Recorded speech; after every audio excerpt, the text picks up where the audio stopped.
welcome my channel guys. Assalamualaikum warahmatullahi wabarakatuh. Allahumma sholli ala sayyidina Muhammad wa ala ali sayyidina Muhammad.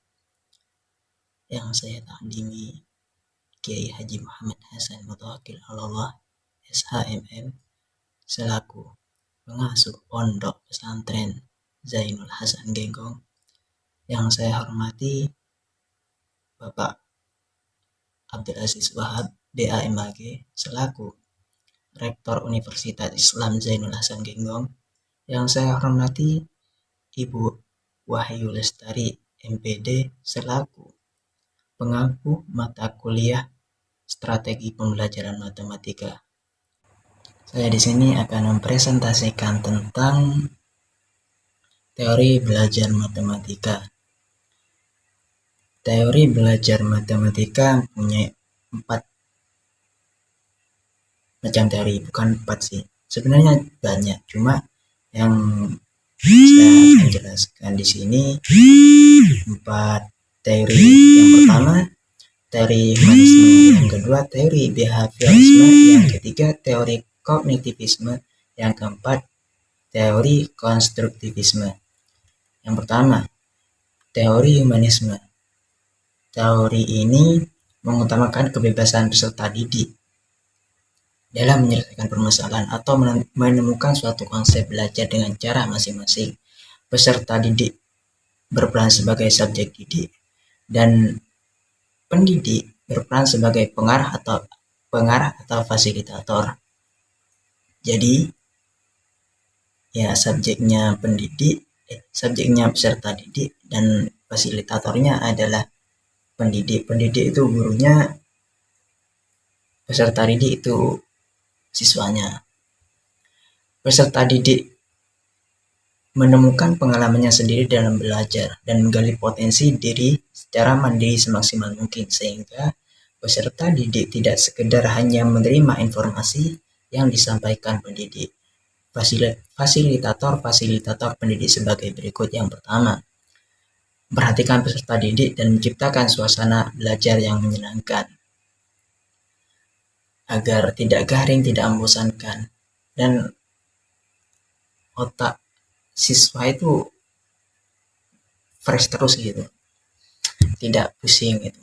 Yang kedua, menerapkan metode belajar yang bervariasi, ya sama, agar tidak membosankan, agar menarik, agar ya nyaman lah belajarnya.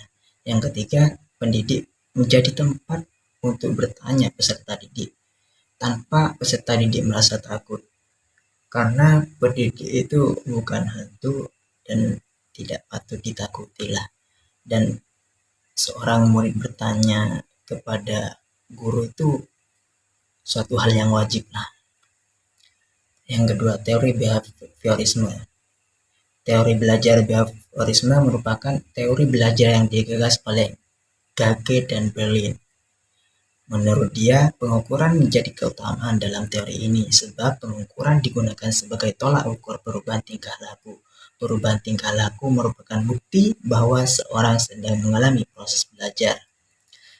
Segala bentuk rangsangan yang diberikan pendidik disebut stimulus, dan apapun reaksi atau tanggapan peserta didik terhadap rangsangan disebut respon.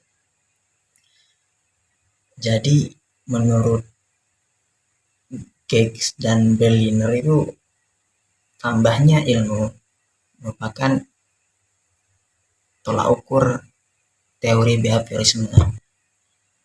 Prinsip-prinsip dalam teori behaviorisme antara lain mementingkan pembentuk kebiasaan, ya tingkah laku setiap hari lah. Objek psikologi adalah tingkah laku, kan tingkah laku.